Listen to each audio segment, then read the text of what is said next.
India ಮೈತ್ರಿಕೂಟದ ಸ್ಥಿತಿ ಡೋಲಾಯಮಾನ. ಮಮತಾ ಸ್ಟಾಲಿನ್ ಸೋಲು, ರಾಹುಲ್ ನಾಯಕತ್ವಕ್ಕೆ ಕುತ್ತು. ಎಸ್ ವೀಕ್ಷಕರೇ, ಎನ್ಡಿಎ ವಿರುದ್ಧ ತೊಡೆತಟ್ಟಿ ದೇಶದಲ್ಲಿ ತಮ್ಮದೇ ಹವಾ ಸೃಷ್ಟಿಸಬೇಕೆಂದು ಸೆಟೆದು ನಿಂತಿದ್ದ ಇಂಡಿಯಾ ಮೈತ್ರಿಕೂಟದ ಸ್ಥಿತಿ ಈಗ ಡೋಲಾಯಮಾನವಾಗಿದೆ. ಯಾವ ಒಕ್ಕೂಟವನ್ನ ಕಟ್ಟಿ ಬಿಜೆಪಿಯನ್ನ ಮಣಿಸಬೇಕು ಅಂತ ನೂರಾರು ಕನಸುಗಳನ್ನ ಕಾಣತೊಡಗಿತ್ತೋ ಅದೇ ಇಂಡಿಯಾ ಒಕ್ಕೂಟ ಇವತ್ತು ಅಕ್ಷರಶಃ ದಿಕ್ಕು ದೆಸೆ ಇಲ್ಲದಂತಾಗಿದೆ. ಹೌದು, ಪಂಚರಾಜ್ಯಗಳ ಚುನಾವಣಾ ಫಲಿತಾಂಶ ಕೇವಲ ಕಾಂಗ್ರೆಸ್ಗಷ್ಟೇ ಅಲ್ಲ, ಇಡೀ ಪ್ರತಿಪಕ್ಷಗಳ ಒಕ್ಕೂಟಕ್ಕೆ ಮರ್ಮಾಘಾತ ನೀಡಿದೆ.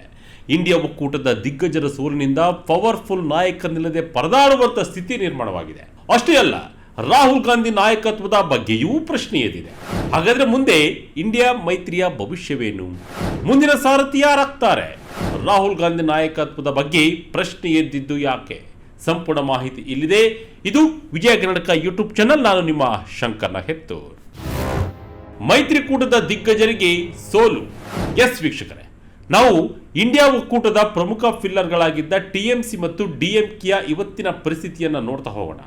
ತಮಿಳುನಾಡು ಮುಖ್ಯಮಂತ್ರಿ ಎಂಕೆ ಸ್ಟಾಲಿನ್ ಮತ್ತು ಪಶ್ಚಿಮ ಬಂಗಾಳದ ಮುಖ್ಯಮಂತ್ರಿ ಮಮತಾ ಬ್ಯಾನರ್ಜಿ ಈ ಒಕ್ಕೂಟದ ಮುಂಚೂಣಿಯ ನಾಯಕರಾಗಿದ್ದರು.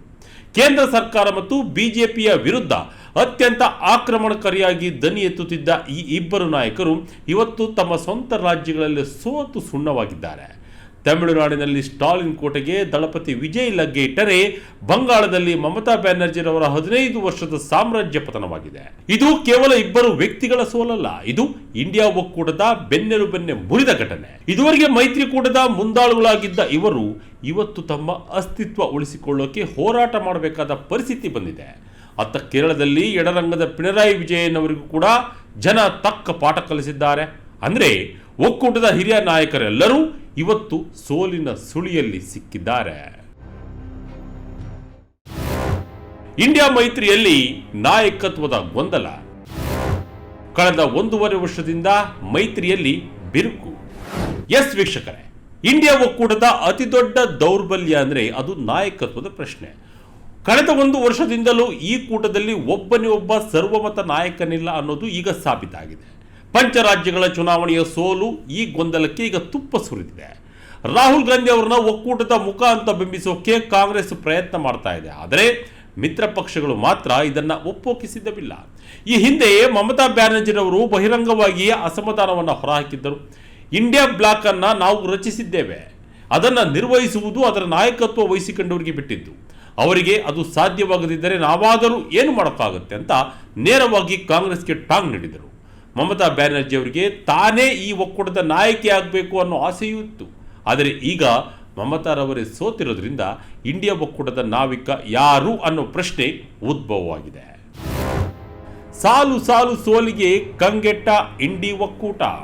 ಇಂಡಿಯಾ ಒಕ್ಕೂಟದ ಕತೆ ಒಂದು ಮನೆಯಲ್ಲಿ 10 ಮನಸ್ಸು ಅನ್ನೋ ಹಂತಕ್ಕೆ ಬಂದು ತಲುಪಿದೆ. ಈ ಹಿಂದೆ ಹರಿಯಾಣ ಮತ್ತು ಮಹಾರಾಷ್ಟ್ರದ ಚುನಾವಣೆಯಲ್ಲಿ ಕಾಂಗ್ರೆಸ್ ಅನುಭವಿಸಿದ ಸೋಲು ಮಿತ್ರ ಪಕ್ಷಗಳನ್ನು ಕೆರಳಿಸಿತ್ತು. ಎಇಪಿ ಅಂದರೆ ಆಮ್ ಆದ್ಮಿ ಪಾರ್ಟಿ ಈಗಾಗಲೇ ಇಂಡಿಯಾ ಒಕ್ಕೂಟದಿಂದ ಅಂತರ ಕಾಯ್ದುಕೊಂಡಿದೆ. ಇತ್ತ ಜಮ್ಮು ಕಾಶ್ಮೀರದ ಮುಖ್ಯಮಂತ್ರಿ ಒಮರ್ ಅಬ್ದುಲ್ಲರವರು ಕಾಂಗ್ರೆಸ್ನ ನಾಯಕತ್ವವನ್ನು ಪದೇ ಪದೇ ಪ್ರಶ್ನೆ ಮಾಡ್ತಿದ್ದಾರೆ. ಪ್ರಾದೇಶಿಕ ಪಕ್ಷಗಳನ್ನು ಕಡೆಗಣಿಸಿ ಕಾಂಗ್ರೆಸ್ ತನ್ನದೇ ಆದ ಹಾದಿಯಲ್ಲಿ ಹೋಗ್ತಿದೆ ಅನ್ನೋದು ಅಖಿಲೇಶ್ ಯಾದವ್ ರವರ ಸಮಾಜವಾದ ಪಕ್ಷ ಮತ್ತು ಉದ್ಧವ್ ಠಾಕ್ರೆರವರ ಶಿವಸೇನೆಯ ಅಳಲಾಗಿದೆ. ಈ ಹಿಂದೆ ನಡೆದಿದ್ದ ಸಂಸತ್ ಅಧಿವೇಶನದಲ್ಲೂ ಕಾಂಗ್ರೆಸ್ ನಿರ್ಧಾರಗಳನ್ನ ಈ ಪಕ್ಷಗಳು ಬಹಿರಂಗವಾಗಿಯೇ ವಿರೋಧಿಸುತ್ತಿವೆ. ಅಂದ್ರೆ ಬಿಜೆಪಿಯನ್ನ ಎದುರಿಸೋಕೆ ಒಂದುಗೂಡಿದ ನಾಯಕರು ಇವತ್ತು ತಮ್ಮಲ್ಲೇ ಕಾಲೆಳೆದಾಟ ಶುರು ಮಾಡಿದ್ದಾರೆ. ಬಿಹಾರ ಸೋಲಿನ ಬಳಿಕ ಪ್ರತಿಪಕ್ಷಗಳು ಕೆಂಡ. ಎಸ್, ಕಳೆದ ವರ್ಷ ಬಿಹಾರ ವಿಧಾನಸಭಾ ಚುನಾವಣೆಯಲ್ಲಿ ಹೀನಾಯ ಸೋಲಿನ ಬಳಿಕ ಇಂಡಿಯಾ ಮೈತ್ರಿಕೂಟದಲ್ಲಿ ಒಡಕು ಕಾಣಿಸಿಕೊಂಡಿತ್ತು.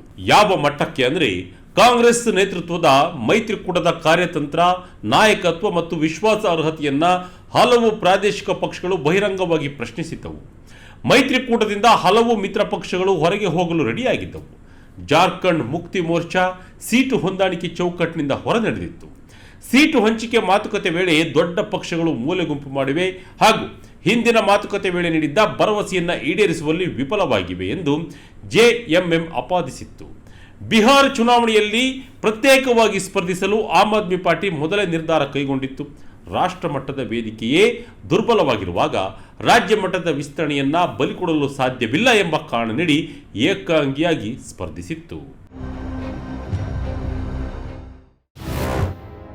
ರಾಹುಲ್ ಗಾಂಧಿ ನಾಯಕತ್ವಕ್ಕೆ ಅತಿ ದೊಡ್ಡ ವಿಘ್ನ, ಆಂತರಿಕ ಭಿನ್ನಮತಕ್ಕೆ ಸೊರಗಿದ ಒಕ್ಕೂಟ. ವೀಕ್ಷಕರೇ, ಲೋಕಸಭೆಯ ವಿರೋಧ ಪಕ್ಷದ ನಾಯಕರಾಗಿ ರಾಹುಲ್ ಗಾಂಧಿರವರು ಪ್ರಭಾವಶಾಲಿಯಾಗಿ ಕಾಣುತ್ತಿದ್ದರೂ ಒಂದು ಮೈತ್ರಿಕೂಟವನ್ನು ಒಟ್ಟಾಗಿ ತೆಗೆದುಕೊಂಡು ಹೋಗುವಲ್ಲಿ ಅವರು ವಿಫಲರಾಗಿದ್ದಾರೆ ಅನ್ನೋದು ಮಿತ್ರ ಪಕ್ಷಗಳ ಗಂಭೀರ ಆರೋಪ. ಕಾಂಗ್ರೆಸ್ ಇಂಡಿಯಾ ಮೈತ್ರಿಕೂಟವನ್ನು ನಿರ್ವಹಿಸಲು ಆಗ್ತಾ ಇಲ್ಲ, ಬೇರೆಯವರಿಗೆ ನಾಯಕತ್ವ ಬಿಟ್ಟುಕೊಡಿ ಅಂತ ಸಮಾಜವಾದಿ ಪಕ್ಷ ಮತ್ತು ಟಿಎಂಸಿ ಆಗ್ರಹಿಸುತ್ತಿದೆ. ಆದರೆ ಇಲ್ಲಿ ಮಿತ್ರ ಪಕ್ಷಗಳ ನಡುವೆ ಯಾವುದೇ ಸಮನ್ವಯವಿಲ್ಲ. ಚುನಾವಣೆಯ ಸೀಟು ಹಂಚಿಕೆಯಿಂದ ಹಿಡಿದು ಸಿದ್ಧಾಂತದವರೆಗೆ ಪ್ರತಿಯೊಂದು ಹೆಜ್ಜೆಯಲ್ಲೂ ಭಿನ್ನಮತ ಎದ್ದು ಕಾಣ್ತಾ ಇದೆ. ಕೇರಳದಂತಹ ಒಂದು ರಾಜ್ಯವನ್ನು ಬಿಟ್ಟರೆ ಉಳಿದ ಕಡೆಯಲ್ಲಿ ಇಂಡಿಯಾ ಒಕ್ಕೂಟ ಧೂಳಿಪಟವಾಗಿದೆ. ಇದು ಮುಂದಿನ ಲೋಕಸಭಾ ಚುನಾವಣೆಯ ಮೇಲೆ ಪರಿಣಾಮ ಬೀರುವ ಸಾಧ್ಯತೆ ಇದೆ. ಬಿಜೆಪಿ ರಣತಂತ್ರದ ಮುಂದೆ ಮಂಕಾದ ವಿರೋಧ ಪಕ್ಷಗಳು. ಇಂಡಿಯಾ ಒಕ್ಕೂಟದ ಮುಂದಿನ ಭವಿಷ್ಯವೇನು? ಈ ಕಡೆ ಬಿಜೆಪಿ ಅತ್ಯಂತ ಸುಸಂಘಟಿತವಾಗಿ ಚುನಾವಣೆಗಳನ್ನು ಎದುರಿಸ್ತಾ ಇದೆ. ಅಲ್ಲದೆ ಹೈಕಮಾಂಡ್ ಮಟ್ಟದಲ್ಲಿ ಅಮಿತ್ ಶಾ ಹಾಗೂ ಪ್ರಧಾನಿ ಮೋದಿ ಅಂತ ಘಟಾನುಘಟಿ ನಾಯಕರು ಇರುವಾಗ ಕೆಳಮಟ್ಟದ ನಾಯಕರಾಗಿರ್ಬೋದು ಅಥವಾ ಮಿತ್ರ ಪಕ್ಷಗಳಾಗಿರ್ಬೋದು ಬಿಜೆಪಿಯ ಒಂದು ಸಿದ್ಧಾಂತಕ್ಕೆ ಒಪ್ಪಿಕೊಳ್ತಿದ್ದಾವೆ. ನಾಯಕರು ಹೇಳಿದಂತೆ ಕೇಳ್ತಾರೆ.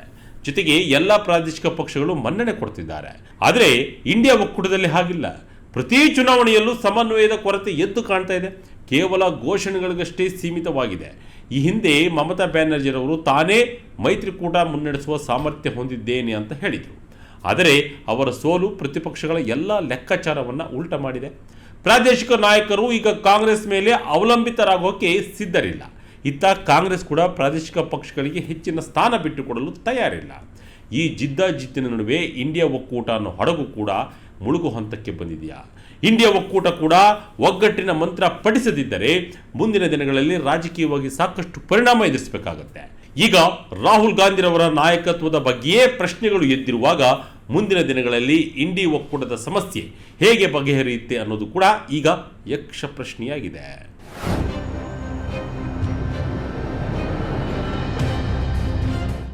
ಒಟ್ಟಿನಲ್ಲಿ ಇಂಡಿಯಾ ಒಕ್ಕೂಟದಲ್ಲಿ ಮತ್ತೆ ಬಿರುಗಾಳಿ ಎದ್ದಿದೆ.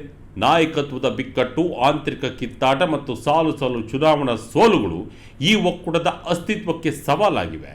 ಬಿಜೆಪಿಯನ್ನು ಎದುರಿಸೋಕೆ ಹೋದವರು ಒಬ್ಬ ಪವರ್ಫುಲ್ ನಾಯಕನಿಲ್ಲದೆ ಸೊರಗ್ತಾ ಇದೆ. ಇನ್ನಾದರೂ ಇಂಡಿಯಾ ಒಕ್ಕೂಟ ಸೋಲಿನಿಂದ ಪಾಠ ಕಲಿತು ಮರುಜನ್ಮ ಪಡೆಯುತ್ತಾ ಅನ್ನೋದನ್ನು ಕಾದು ನೋಡಬೇಕಿದೆ. ರಾಹುಲ್ ಗಾಂಧಿರವರ ನಾಯಕತ್ವದಲ್ಲಿ ಈ ಬಿರುಕುಗಳನ್ನು ಸರಿಪಡಿಸಲು ಸಾಧ್ಯವೇ? ಅಥವಾ ಮುಂದಿನ ದಿನಗಳಲ್ಲಿ ಇಂಡಿಯಾ ಒಕ್ಕೂಟ ಸಂಪೂರ್ಣವಾಗಿ ಚದುರಿ ಹೋಗುತ್ತಾ?